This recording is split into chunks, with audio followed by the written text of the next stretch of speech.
Alright, here's a late model 92 XFI Metro. I picked this up last summer, I think it was. The car's in really great shape. A dentist bought it brand new, and he used it as a commuter car. And I thought it was going to have a whole bunch of miles on it. And it turns out he owned the dentist office, and he only worked 2 or 3 days a week.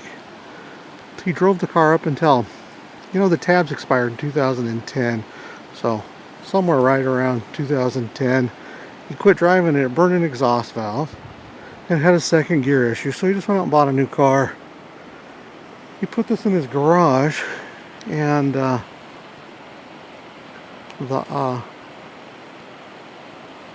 he's an old guy now, and his son was cleaning the place up and stuff and put it up for sale. We came out to take a peek at it, and I was just blown away. It's got 255,000 original miles on the chassis, and which is not a huge deal, because even today that would only work out to be 10,000 miles a year.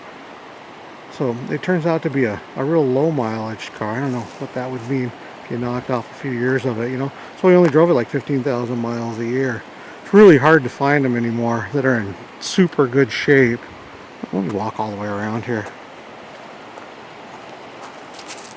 At 250,000 miles, it doesn't seem like low mileage, but imagine what like the Model A's from the 30s have on them for people that drive them.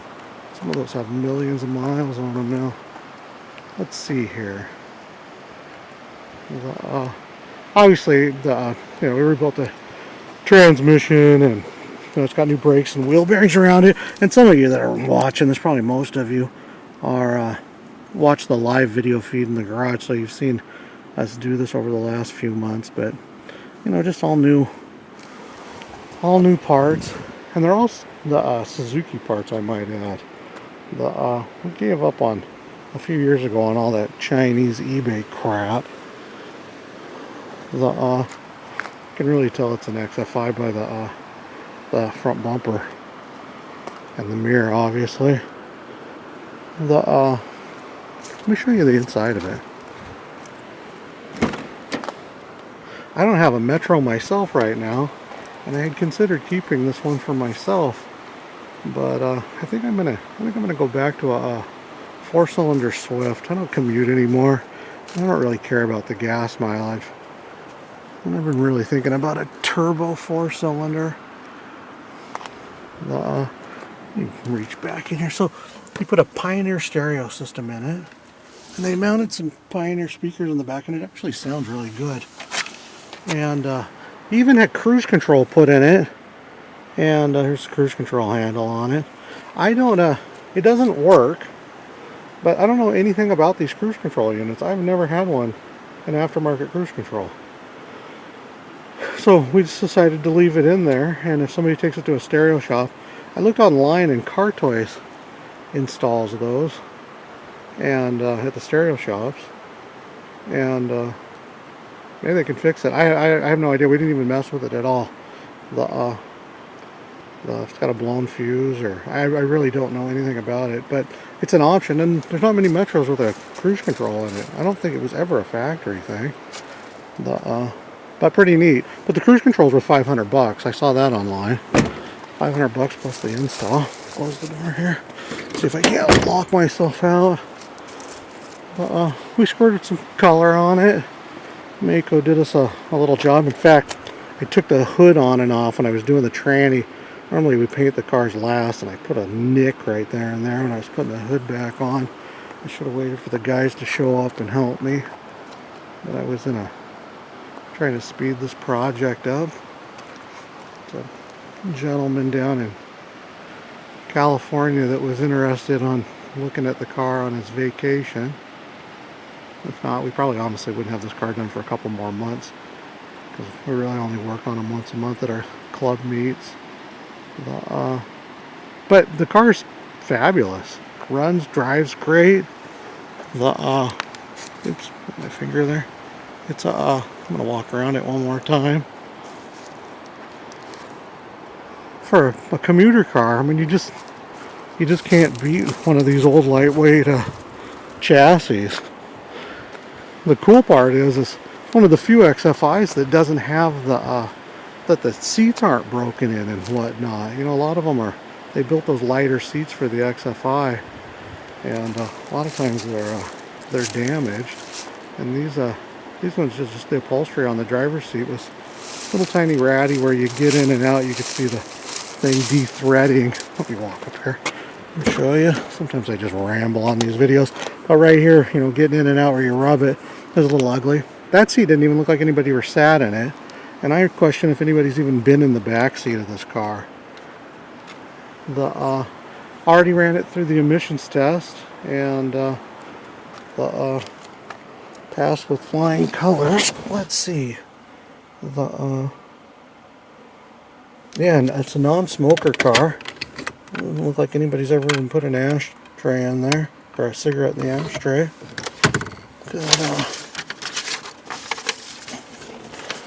And what do we got here for a pass? Yeah, pass. Did the emissions on it a week or so ago. We were waiting for the title to come.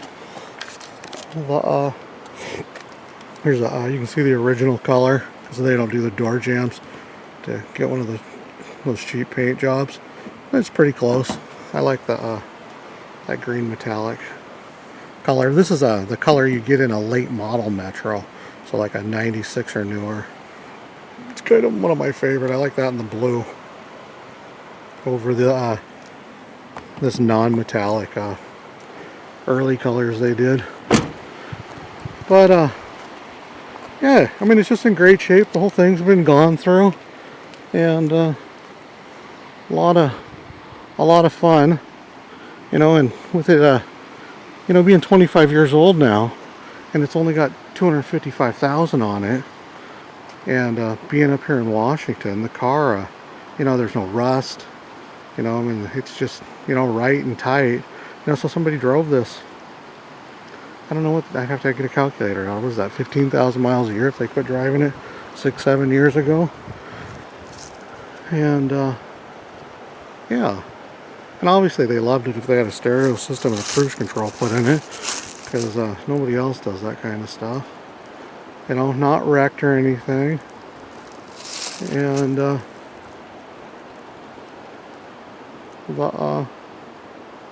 yeah, this was an easy refurbishment because it just didn't need anything but things gone through. Didn't have to hunt a lot of parts down and trim pieces. Seems like anymore to fix up a Metro you have to buy a parts car to get all the little things for it.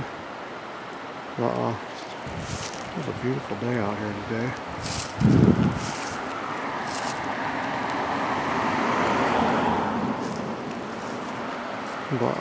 But at any rate here, but it doesn't need anything. Runs good, drives good, go right through the emissions anywhere in the country. If you're looking for a commuter car, I gotta back up. I'm using a different camera than I normally do. It's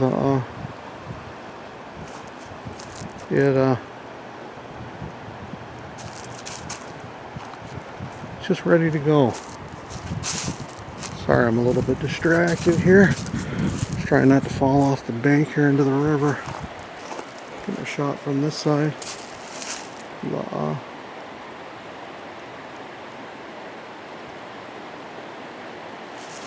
Get another shot from here. Dun, dun. You know, I washed this thing yesterday or the day before. Spring coming in. Looks like pollen.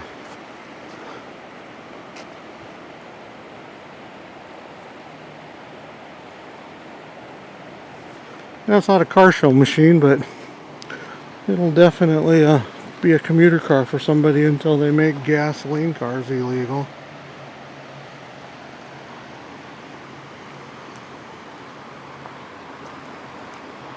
But that's this winter's project, and come buy it, and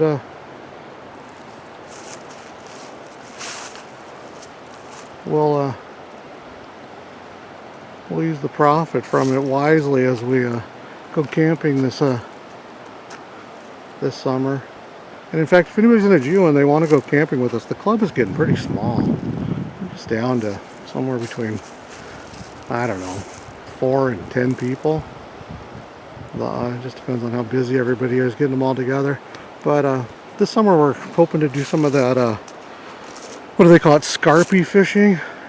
There's a few big lakes around the states up here in the northwest that have those carpies in them that well, I heard they get about 5 feet long. We've never fished for them, but I'm gonna do that, some beer and some whiskey, and go camping in our Metros.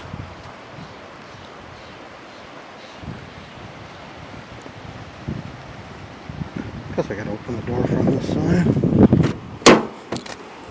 Dun, dun, dun.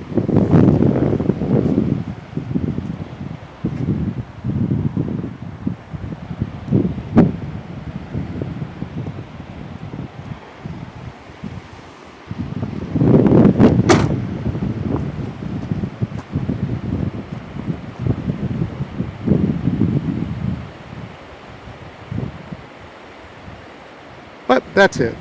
I think that's plenty of video of it. Come take it for a test drive and give it a new home.